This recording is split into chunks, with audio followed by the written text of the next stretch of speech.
Cậu mà sông thâu chia bộ cha lon chưa chi tao, cậu mà thia hay chia bộ cha lon chưa chi thua. Ôn ninh sông thâu li có thia ôn ninh sông thâu. Hello, cha cha.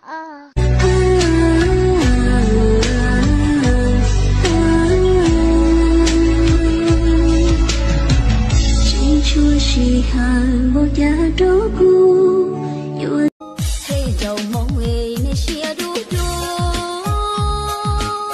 nơi tứ chi lưu lọp hình đa bê in chế thâu trâu nó.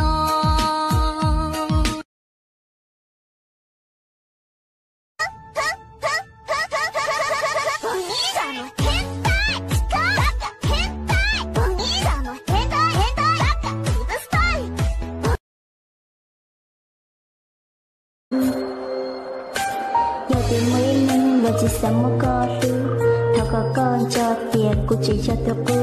Giờ thì mấy năm luôn một con cho lòn thứ thao có con cho tiền cũng chỉ lúc liêu cu. Giờ thì có Mỗi turon đau em nữ trong đau lúa trên nữ thảo thế man chia chỉ bao thua.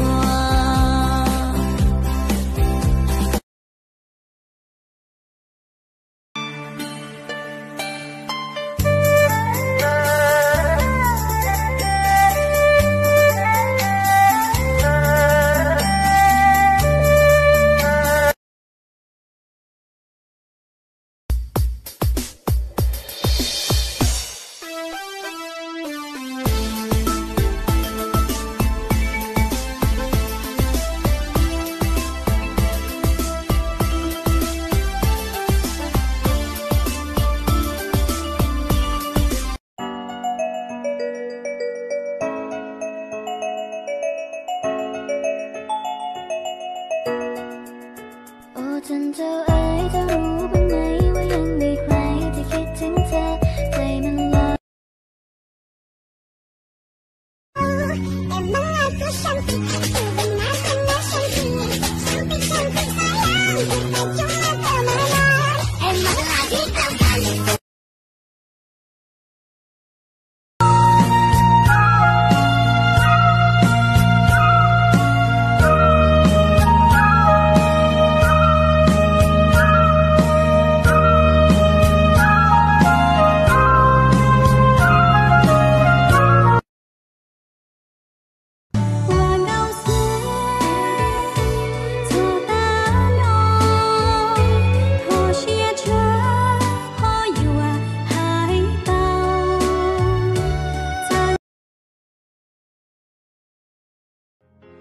là chỉ có chia sẻ buồn lưu tiền, là chỉ có chia sẻ phải lo dâu.